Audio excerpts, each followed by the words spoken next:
going on, everyone, and welcome to the weekend preview for June 13th, 2011. I'm DSP, and I like to call this week Insanity Week, okay? And the reason that I call it that is because there are 5 new games coming out this week. It's blowing my mind. Like, again, we know there's going to be slower months this year. You know, July and August, traditionally, things slow down, and there aren't a lot of releases. Why these game studios decide to all release their games on exactly the same fucking day is just, it blows me away, because the thing is, this week there are a couple major releases that are probably going to trump all the rest and probably take priority over the rest. So I digress. Let's start with what I did this past week, where you can find it, and then we'll talk about what I'm going to do this week, okay? Last week was no slouch either. Last week there were 4 new major games that came out, starting with Infamous 2, which I did complete the entire playthrough of that game over on my DSPGaming channel. Now, I did a Good Karma playthrough because in the original Infamous, I had also done a Good Karma playthrough, and the Infamous 2 actually reads your trophy data from Infamous 1 and carries over. So because I was Good Karma, it actually started me at like a level 1 Good Karma in Infamous 2, and a couple other things carried over too. So I decided, hey, I got this head start, might as well try to max out my Good Karma. Not to say that if there is downtime, especially with, like I said, with July and August, it looks like there might be some downtime where there's not a lot going on. I might do another playthrough of Infamous 2 where I do the Evil Karma side, but for now, the Good Karma playthrough is complete on DSP Gaming. Super Street Fighter 4 Arcade Edition was released last week. As a DLC, if you already own Super Street Fighter 4. If you wanted to buy a standalone retail version, you have to wait till the end of the month. I think it's like the 27th or 28th that's coming out. But I did play Anniversary Edition. There are 4 new characters. I went into the lab with them, per se, tried to learn a couple basic strategies and things for them, and then I went ahead and played their arcade mode playthroughs. In addition to all of that, yesterday I actually went to a local tournament here in Connecticut for Anniversary Edition, and I did pretty well. I got 3rd place, even though I really only touched the game once. Then again, it is pretty much almost the same game as Super Street Fighter 4, so it's not that big of a deal. But if you want to see some of that footage, including there are some good matches there with the new characters, head over to DSP Street Fighter.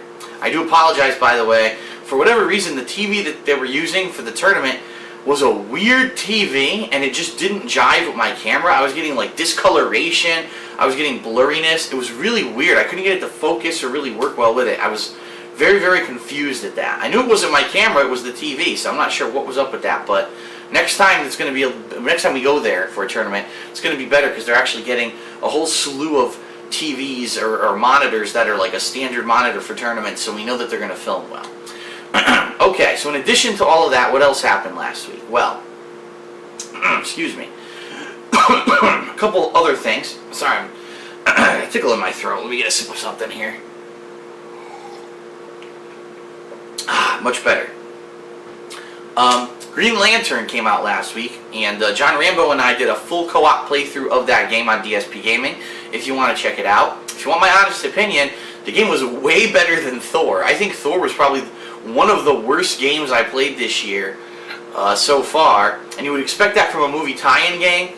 Green Lantern is not anything great by any means, but it's not a horrendous game. It's actually pretty fun to just sit there and play through it once, and I'd probably say the playthrough is probably pretty entertaining too, just to hear us make comments, making hilarious jokes about the poozer. Yeah, that's right. Apparently in the Green Lantern universe, the word poozer is meant to be like a derogatory comment, and they say it 5 billion fucking times in the game, so it's just hilarious because we start cracking jokes about put it in your poozer and stuff like that. So check that out. In addition to all of that, I started Red Faction Armageddon, and I'm still playing it. The first half is already up on DSP Gaming. I will be finishing this game today. That is my goal for today. After I finish this weekend preview video and upload it, I'm going to be playing this all day, and I want to beat it today. So that's what to expect today, Monday, on DSP Gaming, okay? Now, one thing I do want to say is that I do want to play Super Street Fighter 4 Arcade Edition online. I want to try it out. Problem is I have no time to do it. There's just an insane amount of stuff going on right now. So if I get bored of the stuff that I'm doing on my DSP Gaming channel, all the new releases, I may jump online and play some Anniversary Edition, some Arcade Edition, but right now it's kind of on the back burner until I get a chance to actually do it. And here's what I mean. This week is huge. 5 major releases. Here's what they are. First of all, by far the biggest one, or at least the most hyped one, is Duke Nukem Forever. Now, the first thing I want to say is that this game has already been out in Europe for 4 days. For whatever reason, whatever harebrained reason, Gearbox Studios decided to release this game 4 days ahead of time in Europe. Now, on the one hand, good for Europe, because usually Europe gets screwed and gets all these new games later than everyone else, especially the United States. But on the other hand, it's an American design game. It's a highly anticipated sequel of an American design game. It's been in development for almost, 13 years? And they release it internationally first. Doesn't seem to make a lot of logical sense, does it? The other thing that I do want to say is that, as I expected fully, some of these idiotic review websites and gaming media are giving the game bad reviews, saying, "Oh, it's like they only." One of the comments was, "Gee, you developed this game for 12 years. Well, what did you do for the other 11 years and 11 months?" Okay. That's pathetic, because the thing about Duke Nukem Forever, which everyone knows, if you were a Duke Nukem fan, you've been following along the entire time, it's meant to be a direct sequel to Duke Nukem 3D. It's supposed to play like Duke Nukem 3D, meaning it's going to be hard as fucking balls in some parts. It's going to have very, very traditional first-person shooter gameplay, where mostly all you do is you pick up your weapon, you strafe left and right, you try to take some cover, you take out as many enemies as you can while surviving, and that's the whole thing about Duke Nukem. It is hardcore, balls-to-the-wall, classic FPS. That's what people loved about the original Duke Nukem 3D. That's what this whole game is about. If you don't want to play that game, if you're looking for something that's, it's modernized and it's easy, and it's not over the top, masochist, crazy bullshit, then you probably don't want to play Duke Nukem Forever. I think that what these companies are doing is they don't understand. This game is not trying to compete with Call of Duty. That's not this game. This game is a standalone game that's supposed to be a throwback to the classic FPS games of the 90s. So that's the perspective you have to take when you try to play this game. Not to say that it doesn't have problems. I've heard some problems already. Like, there's, on the console versions at least, there's frame rate issues, screen tearing. At least I'm glad that I have a gaming PC, and I will be playing Duke Nukem Forever on my gaming PC. So you're not going to be seeing those problems when I'm playing. As you saw that with the demo footage, I can play this thing maxed out on the settings, and it looks gorgeous on my gaming PC. So that's how we're going to be playing it. However, I am getting the Balls of Steel edition for Xbox 360, so you're going to see in the unboxing video all the really cool extras that I get, and that way I'll also have the game on Xbox 360 for the next time I do a Fan Appreciation Week. I'll be able to play with everyone. So that's going to definitely take priority. Whatever I do first, I'm playing Duke Nukem Forever as soon as I get it, okay? The other games that are coming out this week, you've got Alice Madness Returns, which is another game that's a sequel to a game that hasn't been out for 100 years. It's been almost 10 years. Actually, it has been 10 years. The original Alice game was made for PC. It's a very dark game. It's almost like a Tim Burton take on the Alice in Wonderland story. And this is a direct sequel to it, so I'm going to be checking that out. Also this week, which is probably the second largest release just because of what it is, Transformers Dark of the Moon, which is the direct movie tie-in game with the new Transformers movie coming out later this month. And the good thing about this game is that it is made by the exact same development studio who made Transformers War for Cybertron a couple years back. If you remember, that game was outstanding. It actually kind of gave confidence back into the Transformers franchise, at least on gaming consoles, because the last couple releases were all movie tie-in games and they were fucking horrible. That game was actually really good. So we're looking forward to that team making this next movie tie-in game and making it great. I have very positive feelings about this game. I get the feeling it's going to be really good. So we have that this week. We also have Child of Eden. Now, if you haven't been following this game or heard a lot about it, I don't blame you, but let me explain exactly what it is. First of all, just to warn everyone, it's a motion control game, okay? It was designed exclusively for the Microsoft Kinect, but just like a couple months ago, they decided, oh, this is a way to cash in on the PS Move too. So now there's a version for the PS Move. But I am going to be playing it with the Kinect. It's a really trippy game from what I've seen. All kinds of really crazy psychedelic graphics, and I guess the goal is to use motion controls to do stuff. I don't even really understand it. I'm actually looking forward to figure out what the hell it is. So that also comes out this week. And then, like, startlingly, confusingly, I don't know where they're coming from, but last week it was announced at E3 that the next Fallout New Vegas DLC is coming out this week. To which I say, why the fuck would you release a DLC the week with major releases and multiple ones at that? That's what I don't understand. Like, okay, last month the DLC, Honest Hearts, was released on the same day as a game, and I can't really see my calendar right now, so it's hard for me to tell. Oh, it was released the same day as LA Noire. So, okay, you're competing directly with LA Noire. I get that, if you're doing a head-to-head, competition. But not the same day as 4 other games, and they're retail releases too. I mean, a DLC for me is something that you get as a filler. Oh, there's not a lot of games out right now, but I need to kill some time. I'll drop $10 into this DLC and play it for several hours and have fun with it. It's not something that I would say, oh look, here's Duke Nukem Forever, which I've been waiting for, for the past decade, and oh, fuck that, I'm gonna go play a Fallout DLC. Like, that doesn't even make sense to me.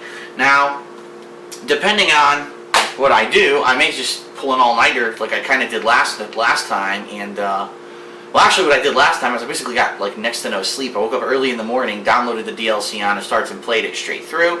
I may do that again. I may play it straight through, and then as soon as I finish it, go pick up all the retail releases for the day, come back and start them. So we'll see what happens. I'm not 100% on what I'm going to be doing, but that's the plan. There's 5 major games this week. And I'm definitely doing Duke Nukem Forever first for the retail releases, and then after that, I might pick and choose what I want to play. I kind of want to play Alice next, but at the same time, I know that Transformers is very hype right now, and I am interested to see what that development team did with that game after War for Cybertron.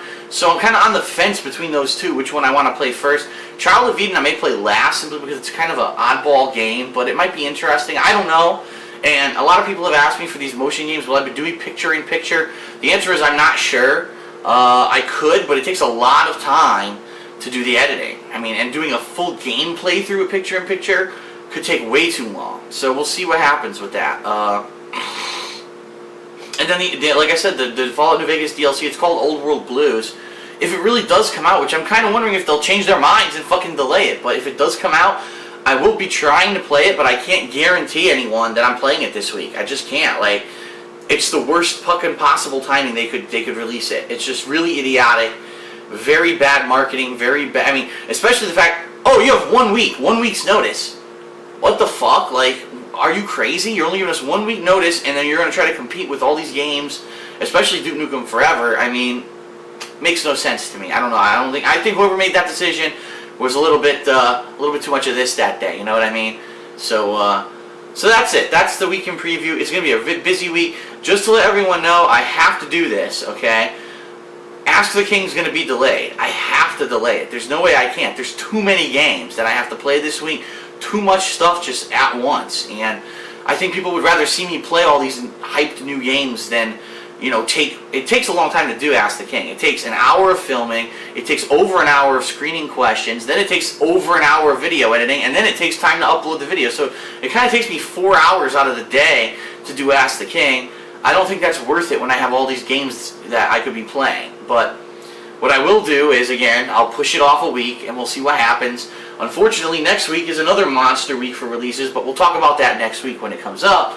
But we'll see. There'll definitely be an Ask the King this month, but it's just not a priority for me right now when I have so many games that I want to play and people want to see me play. So we'll see what happens with that. But anyway, that is it for the weekend preview. I'm extremely excited for this week. It's going to be grueling because I have to try to get through so many games, but at the same time, I think it's going to be a hell of a lot of fun.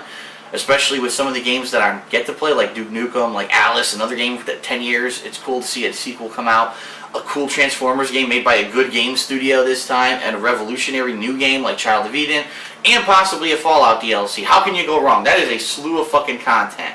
The one other thing I do want to mention is that there may be another event on Sunday for fighting games. I may be going to another local event where I'll get more footage of Arcade Edition, of Mortal Kombat, of other stuff. I kind of dropped the ball because they did have Marvel 3 at that tournament too, but there was so much going on I didn't enter it, and then I wanted to record the finals and my battery ran out, and I said, oh fuck, what an immature, mistake to have a battery run out at a tournament. So I won't make that mistake again. I'll definitely be recording tournament finals for the games such as Marvel 3, and that'll be up on DSP Street Fighter. But that's a strong possibility for Sunday, and obviously that means you'll see that on Sunday, if not more footage, but you'll see gaming footage on Sunday. The cool thing is, if this place that I've been going to has events every Sunday or every other Sunday, it's going to give some consistency to the DSP Street Fighter channel, rather than just when I get a chance to play it. It'll be like, okay, every week on Sundays you're going to get to see fighting game footage, and that might be a very good thing for that channel. So we'll see what happens with that, and I really have some positive, good feelings about that. So, alright, that's the week in preview, an insanely jam-packed week of content. I'm looking forward to it. I can't wait, and I need to get to Red Faction Armageddon right now so I can beat it today and make sure that it's done so that we can start fresh tomorrow. So, I'm DSP. I'll see you guys during the playthroughs this week. Enjoy, have fun, and don't get too overloaded. I know it's a lot. Take it in stride. You don't have to watch every video. You know what I mean? Just watch it as you go along, and we'll go from there. So, see you soon.